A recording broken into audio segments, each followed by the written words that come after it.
Good morning from the heart of New York City. This is Food School Smarter, Stronger, Leaner podcast. I'm your host, Angela Shurina from Create Yourself That Today, your personal nutritionist, your personal health and wellness coach, your fellow biohacker, and just someone with a lot of passion for healthy eating, healthy food, what you put on your plate, what you put in your mouth, and how it affects your health, your fitness, the way you look, and all level of mental and physical performance. Guys, today's episode is special. I will talk about a few things that I just need to take them off my chest. A lot of people are asking me about these things. A lot of people are confused about these things when it comes to diet, when it comes to healthy eating, when it comes to nutrition. And after reading, so many books about food, nutrition, and the books are still, they continue coming up. There are new studies, there are new things discovered every single day about how our body works, like how certain foods work for our body or don't work, and why certain things we should eat more or shouldn't eat more, and when to eat them. Well, a lot of things, but let's just get started. So first, intermittent fasting. A lot of people are interested in intermittent fasting, but not a lot of people actually understand why they should be doing it, except for fat loss purposes and to utilize your own fat for energy better. But intermittent fasting is actually essential and vital for our gut health, and not so much intermittent fasting, I guess, but just fasting and having periods of time when you don't digest food, at least having 12 hours every day when you don't eat. Why is it important? Because our gut lining has cells, and our gut, in order to function properly, needs to replace different cells, need to heal itself, need to repair itself in order to serve us better every single day when we digest food, right? So when there is no time without food and the gut just always working on absorbing nutrients, assimilating nutrients, digesting them, breaking down, so there is no time to repair, and what you get is gut that has no days off, no vacation, no time to repair anything, and after a while it starts to give you problems, all kind of autoimmune conditions, all kind of inflammatory conditions related to your gut, to your digestion, to your intestinal health, leaky gut and whatnot, Crohn's disease and so many others, just because people just don't give time off to their digestive system. So that's why intermittent fasting is actually important. Fat loss is, it's secondary. Second thing, ketogenic diet. It's not just about eating fat, as many people think, and watching your macros to be ideal. It's important to understand what foods, fats work for your health and metabolism and what might cause problems. Just because you follow, ketogenic macros and eating all that fat and very low carb, it doesn't mean you can eat unlimited, let's say, dairy or butter or beef. Those foods might still not work for your body, for your metabolism, for your health, and they can cause inflammation and autoimmune reactions and hormonal imbalances, and yes, blood sugar spikes even. So you need to make sure that you're eating the right foods, no matter what diet you're eating, no matter what your macros are. And also you need to make sure that you're eating enough vitamins and minerals. Those are also essential things in your diet, not just fat. Fat is actually very nutritionally poor. It's energy dense, it's great for controlling your blood sugar, but when it comes to vitamins and minerals, guys, almost none. Fat is very poor in that. So just make sure, you're eating the right kind of foods that provide all the essential nutrients and vitamins and minerals and all of that. Fat loss and calories. The kinds of food matter more than the calories, but the amount of food you eat still matters for, weight loss, for weight maintenance, for fat loss for health. Eating butter by the spoon every day and drinking bulletproof coffee like it's water will not make you lean, and in fact, it can really make you fatter. Energy from fat calories accumulates fast in small volume. So track it, notice whether you're getting results or not. And if on scale, it shows that you're putting on weight, well, you're just eating too damn much. Circadian rhythms, time of eating, time of doing things. It's important not only what you eat, but it's also very, very important when you eat to change your body composition, to increase energy, to improve your gut and overall health. Eating carbs, for example, before bed is not the same as eating them first thing in the morning or after your morning workout. It produces completely different results when it comes to your health and your blood sugar health, your metabolic health, and also how much fat you carry or how much muscle you carry. Healthy eating and diet success. Knowing what to eat is just part of the equation of successful dieting.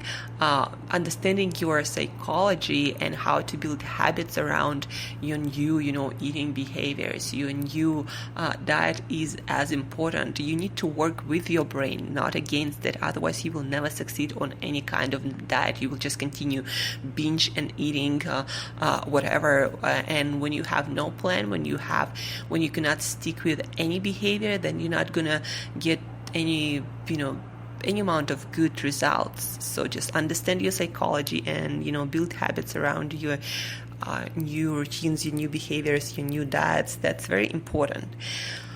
On fat, carbs, and proteins, guys, they're not created equal. Even when we are not talking about the kinds of foods that fats, proteins, and carbs or macros come from, different macronutrients produce completely different results when it comes to metabolic health, when it comes to how much fat you carry, or how much fat you're burning, or how much muscle you have, how much muscle you're able to build and maintain. So fat, carbs, and proteins, the amount of each will create different body and different health. On genes and food, different foods activate different genes or turn on different genetic material in our body. So when you think about food, it goes very deep. Food is not just fuel. Food is not even just building blocks of our body. Food is also information. Food is the most intimate connection to our outer environment, because that's the thing that you put inside of your body, and food tells your body what kind of environment is outside and what kind of genes your body should activate. Depending on the kinds of food you put in your body, you're gonna have different genes, and that's gonna change the way you look and the way you perform on all levels. Just understand how deep is that. On plant and animal foods, guys, healthy diet for any individual does not come to eating more plants or more animal foods. Each individual, and at different stages of their life, require different diets, and that also depends on their genetics and where their body genetically more designed better for, what kind of food your body genetically designed to digest better. And also, it depends on your lifestyle, on how old you are, on your gender, on your health, your metabolic health, and of course on quality of foods you're eating. There's been recent studies showing that if you eat organic grass-fed beef, for example, it's going to produce completely different result health-wise, fitness-wise, body composition-wise, if you eat just conventionally grown, full of antibiotics, hormones, and who knows what else, like what garbage they feed some animals at factories. So understand that plant and animal foods is not a panacea. You need to choose the right kinds of foods, the right kind of foods for you, for your body, and for this stage in life. Just another thing is, just because something is a plant or an animal or all natural, it doesn't mean it's healthy for you or it should be in your daily diet. Poisonous mushrooms are also all natural and plants, but it doesn't mean that it's a part of a healthy diet, if you're interested in living. So just understand, just because something is all natural, just because something is a plant, it doesn't mean that it's supposed to be a part of human diet. Cows, for example, eat grass and they're perfectly fine eating grass, and that's their ideal diet.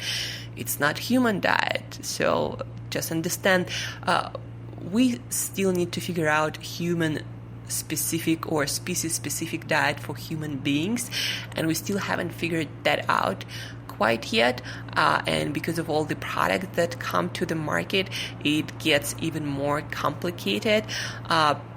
But the good guide is, if you eat something, if you eat continuously something and you just don't feel good, you don't look good, there is something that is wrong, you need to change something. That's for sure. You cannot do the same thing and expect that it will just go away. And disease is not a natural state for human body, guys. So something doesn't work, there is a huge chance that your diet has something to do with that.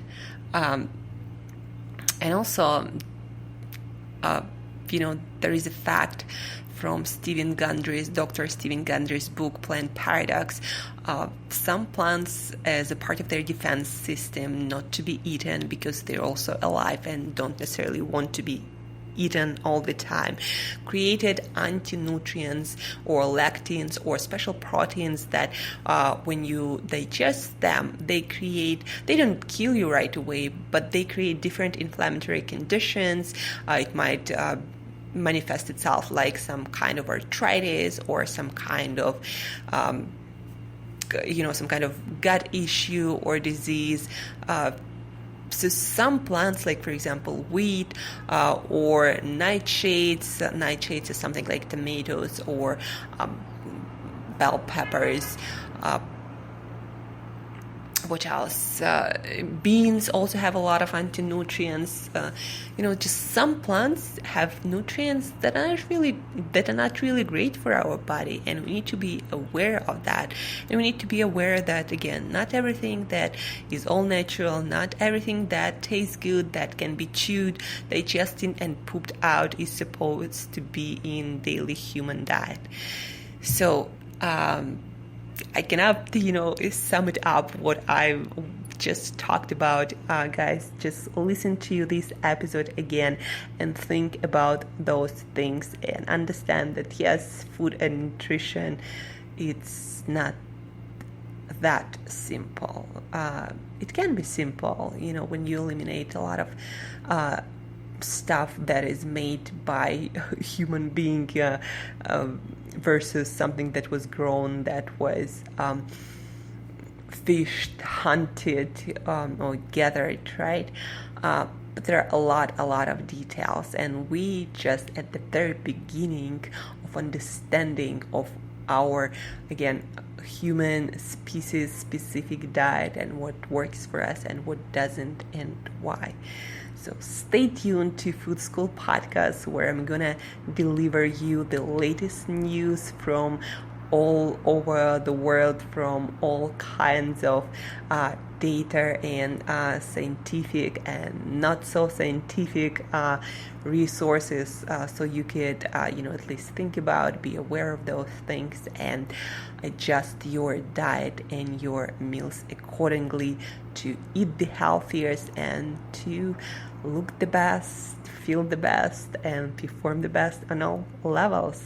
That's what it's all about. So thank you guys for listening. If you have any questions about this episode, if you want me to expand any of the subject I talked about, just shoot me an email to Angela@createyourself.today.